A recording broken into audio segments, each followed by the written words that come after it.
Événements des derniers jours, chapitre 10. Un bref temps de trouble. Un temps de trouble avant la fin du temps d'épreuve. 507. À la page 33 de Early Writings, on peut lire: Au début du temps de trouble, nous étions remplis du Saint-Esprit et nous avancions dans la proclamation plus complète du sabbat. 508. Ces lignes ont été écrites en 1847, alors qu'il n'y avait que très peu de frères adventistes qui observaient le sabbat. Parmi eux, ceux qui pensaient que cette observance était assez importante pour tirer une ligne de démarcation entre le peuple de Dieu et les incroyants étaient encore moins nombreux. Maintenant, l'accomplissement de cette vision commence à se réaliser. Le commencement de ce temps de trouble, mentionné ici, ne se rapporte pas au temps où les plaies commenceront à être déversées sur l'humanité, mais à une brève période qui les précédera de peu, pendant que le Christ est dans le sanctuaire.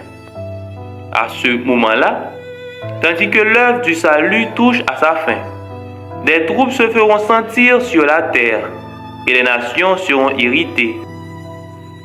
Deuxième partie, la fin de la liberté religieuse aux États-Unis. 509. La loi de Dieu, par l'action de Satan, sera annulée. Dans notre pays, qui se réclame pays de la liberté religieuse sera suspendue. Le débat portera sur la question du sabbat, qui agitera le monde entier. 510. Une grande crise attend le peuple de Dieu. Très tôt, notre nation exigera de tous l'observance du premier jour comme jour sacré.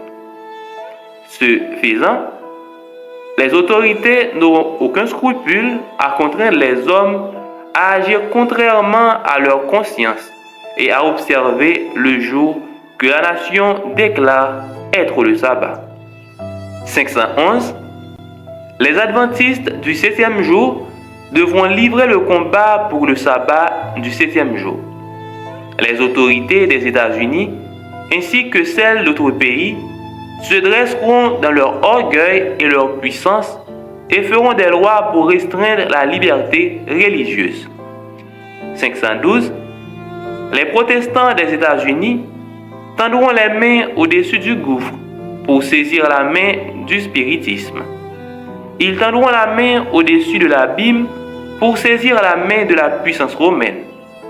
Sous l'influence de cette triple union, ce pays marchera sur les traces de Rome, en piétinant les droits de la conscience individuelle. Troisième partie, l'Église et l'État s'unissent contre le peuple de Dieu. 513. Tous ceux qui refuseront de s'incliner devant le décret des conciles nationaux et de satisfaire aux lois du pays pour exalter le sabbat institué par l'homme de péché, au mépris du jour sanctifié par Dieu, ressentiront les effets, non pas seulement de la papauté, mais également du monde protestant qui est l'image de la bête. 514.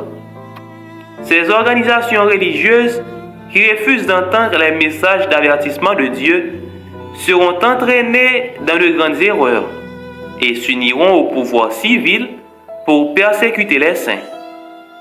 Les églises protestantes s'uniront avec le pouvoir papal pour persécuter le peuple de Dieu qui garde ses commandements. 515. Le pouvoir semblable à un agneau s'unit avec le dragon en livrant la guerre à ceux qui gardent les commandements de Dieu et ont le témoignage de Jésus-Christ. 516. L'Église fait appel à l'arme puissante du pouvoir civil et les papistes et les protestants s'unissent dans cette œuvre. Cinquième partie. Traduit en jugement. 517. Ceux qui vivront les derniers jours de l'histoire de cette terre sauront ce que signifie d'être persécuté pour la vérité. Dans les tribunaux, c'est l'injustice qui prévaudra. Les juges refuseront d'écouter les raisons de ceux qui sont fidèles au commandement de Dieu, parce qu'ils sauront que l'on ne peut pas répliquer aux arguments en faveur du quatrième commandement. Ils répondront: nous avons une loi, et selon notre loi, il doit mourir. La loi de Dieu n'a aucune valeur à leurs yeux. Notre loi, voilà leur ultime argument. Ceux qui respecteront cette loi humaine seront favorisés, mais ceux qui refuseront de s'incliner devant le sabbat idolâtre seront méprisés. 518. Chaque fois que nous serons traduits devant les tribunaux, nous devrons abandonner le souci de nos droits sous peine d'entrer en conflit avec Dieu. Ce ne sont pas nos droits que nous plaiderons, mais le droit de Dieu à recevoir notre service. Cinquième partie. Les adventistes seront traités avec mépris. 519. Le même esprit habile qui a comploté contre les hommes de foi dans les temps passés cherche encore à débarrasser la terre de ceux qui craignent Dieu et obéissent à sa loi. 520. La richesse, le génie et l'éducation se prêtent aux mains fortes pour les couvrir de mépris. Des responsables les persécuteront. Des pasteurs et des membres d'église conspireront contre eux. Par la parole et par la plume, la raillerie les menace et le ridicule, ils chercheront à anéantir la vérité. 521. Il viendra un moment où, à cause de notre défense de la vérité biblique, nous serons regardés comme des traîtres. 522. Ceux qui honorent le sabbat biblique seront dénoncés comme des ennemis de la loi et de l'ordre, comme des fauteurs de troubles dans la société, provoquant l'anarchie et la corruption, et appelant les jugements de Dieu sur la terre. Leurs scrupules de conscience seront considérés comme de l'obstination, de l'entêtement et du mépris de l'autorité. Ils seront accusés de désaffection à l'égard du gouvernement. 523. Tous ceux qui, dans ce jour mauvais, serviront Dieu sans crainte selon les exigences de leur conscience, auront besoin de courage, de fermeté et de la connaissance de Dieu et de sa parole. Car ceux qui seront fidèles à Dieu seront persécutés. Leurs motifs seront mis en doute, leurs efforts les plus généreux mal interprétés et leurs noms diffamés. Sixième partie.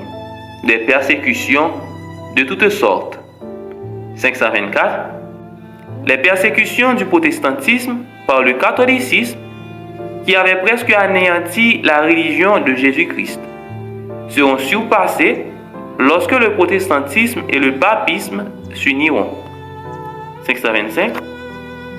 Satan possède 1000 batteries masquées prêtes à faire feu sur le loyal peuple de Dieu qui garde ses commandements, afin de le contraindre à violer sa conscience.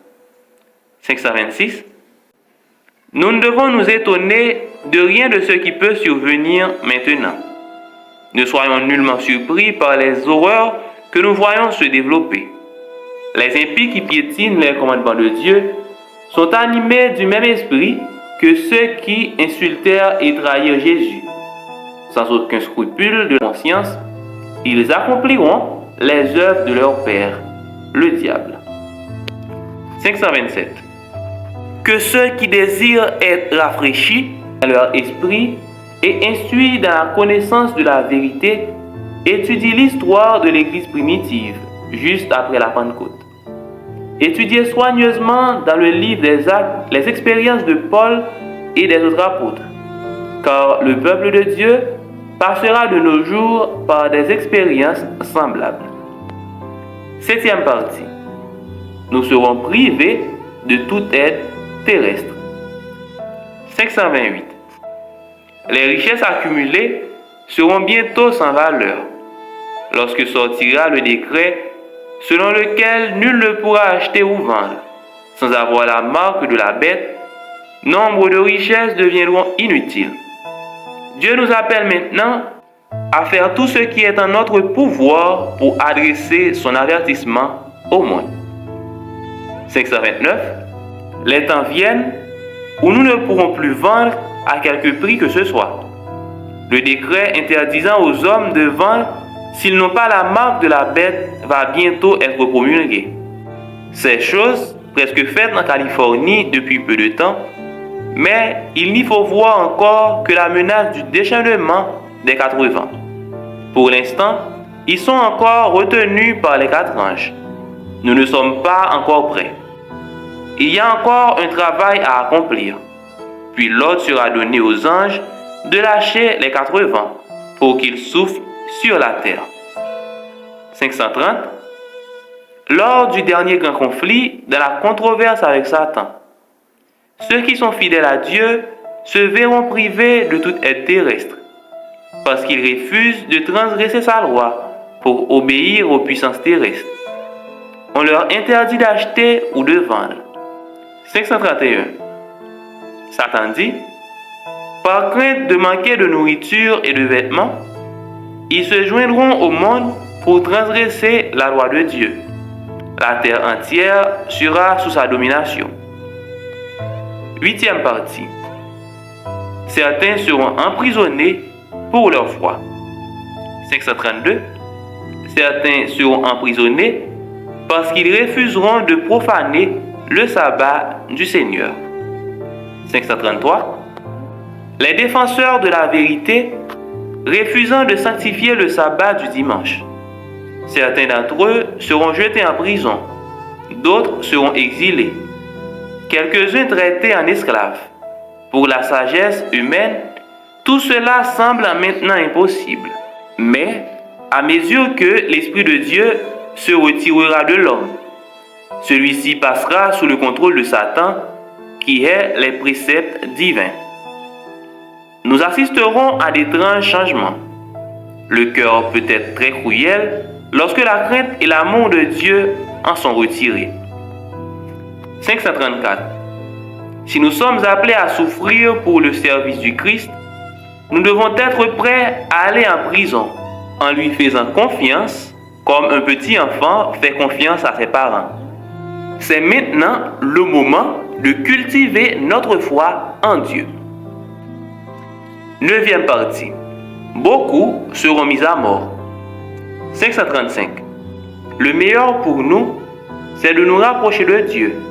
S'il veut que nous devenions des martyrs de la vérité, ce sera peut-être alors le moyen d'amener beaucoup d'autres à cette même vérité. 536. Beaucoup seront emprisonnés. Beaucoup fuiront des capitales et des villes. Et beaucoup seront martyrs pour le service du Christ en défendant la vérité. 537.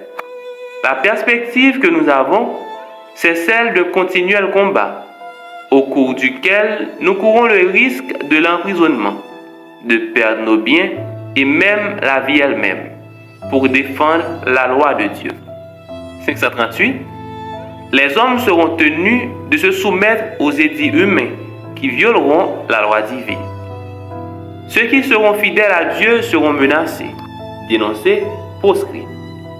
Ils seront livrés par leurs parents, par leurs frères, par leurs proches et par leurs amis, même jusqu'à la mort. Luc 21, verset 16. 539. Nous n'aurons le courage et la force des martyrs d'autrefois que lorsque nous serons dans leur situation. Si la persécution revient, une grâce nous sera donnée afin d'éveiller toute l'énergie de l'âme et de nous permettre de montrer un véritable héroïsme. 540. Les disciples n'ont pas été investis du courage et de la force des martyrs, tant qu'ils n'ont pas senti le besoin d'une telle grâce. 10e partie. Comment tenir ferme au jour de la persécution. 541. Nous comprendrons que nous n'avons besoin d'aucun autre secours que celui de Jésus-Christ. Les amis se révéleront de mauvaise foi et nous trahiront. Nos parents, trompés par l'ennemi, croiront servir Dieu en s'opposant à nous, unissant tous leurs efforts pour nous mettre en difficulté, dans l'espoir de nous voir démentir notre foi. Mais nous trouverons la sécurité en plaçant notre main dans la main du Christ, au milieu de l'obscurité et du péril. 542. Le seul moyen que nous ayons de tenir ferme dans le conflit, c'est d'être enracinés et fondés en Christ. Nous devons recevoir la vérité telle qu'elle est en Jésus. Et c'est seulement lorsqu'elle est présentée ainsi que la vérité peut combler les besoins de l'âme. La prédication du Christ crucifié, Christ notre justice, voilà ce qui satisfait la faim de l'âme. Lorsque l'intérêt de nos auditeurs est centré sur cette grande vérité, la foi, l'espérance et le courage se répandent dans le cœur. 543. Nombreux seront ceux qui, à cause de leur foi, seront privés de leur maison et de leur héritage ici-bas. Cependant, s'ils veulent donner leur cœur au Christ, acceptant le message de sa grâce, et s'ils se reposent sur leur substitut et leur refuge, le Fils même de Dieu, ils pourront demeurer dans la plénitude de la joie. 11e partie. La persécution dispersera le peuple de Dieu. 544. Tandis que l'hostilité se fait sentir en divers endroits contre ceux qui observent le sabbat du Seigneur, il deviendra peut-être nécessaire au peuple de Dieu de quitter ces endroits pour des lieux où ils ne rencontreront pas une opposition aussi amère à leur rencontre. 545. Dieu n'exige pas de ses enfants qu'ils demeurent là où, par l'action des impies, leur influence est annulée et leur vie en danger. Lorsque la liberté et la vie sont en péril, ce n'est pas seulement notre privilège, c'est notre devoir positif d'aller vers des gens qui veulent bien prêter l'oreille à la parole de la vie et où les occasions de prêcher la parole seront plus favorables. 546. Le temps viendra bientôt où le peuple de Dieu, du fait des persécutions, sera disséminé en divers pays. Ceux qui auront reçu une éducation complète seront avantagés là où ils se trouveront. 12e partie. La persécution assure l'unité parmi le peuple de Dieu. 547. Lorsque la tempête de la persécution éclatera réellement sur nos têtes, la véritable brebis entendra la voix du véritable berger. On fournira des efforts désintéressés pour sauver les perdus, et plusieurs qui s'étaient écartés du troupeau reviendront pour suivre le berger. Le peuple de Dieu marchera de même pas et présentera à l'ennemi un front uni. En présence du péril commun, la lutte pour la domination cessera. Il n'y aura plus de dispute parmi eux pour savoir qui doit être considéré comme le plus grand. 13e partie. Une crise rend l'intervention de Dieu plus évidente. 548. De temps en temps, le Seigneur a fait connaître sa façon de travailler. Il n'est pas indifférent à ce qui se passe sur la terre. Et lorsque survient une crise, il se révèle et s'interpose pour contrecarrer les plans de Satan.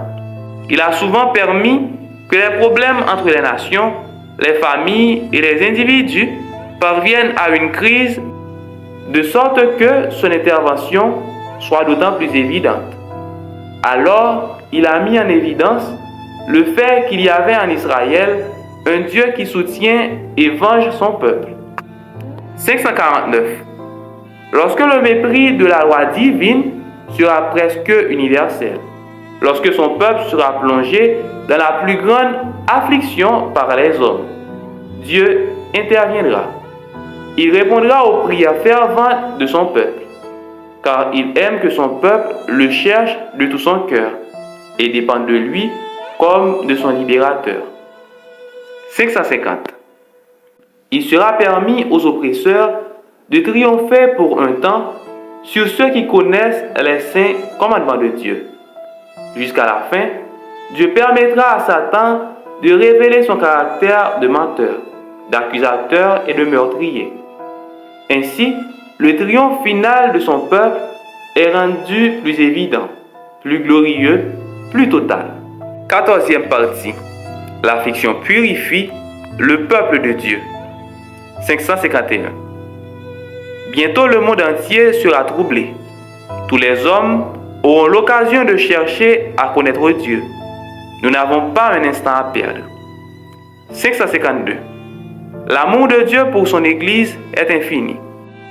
Il prend des siens un soin incessant. Il ne permet à aucune affliction d'atteindre son Église, si ce n'est pour la purifier et lui assurer son bien présent et éternel. Il purifiera son Église de la même façon qu'il a purifié le temple au début et à la fin de son ministère sur la terre.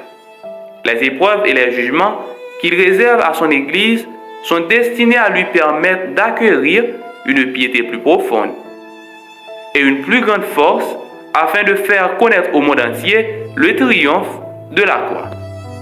553. Nos afflictions, nos croix, nos tentations, nos adversités et nos différentes épreuves sont des instruments de Dieu pour nous affiner, nous sanctifier et nous préparer pour les greniers célestes. Amen.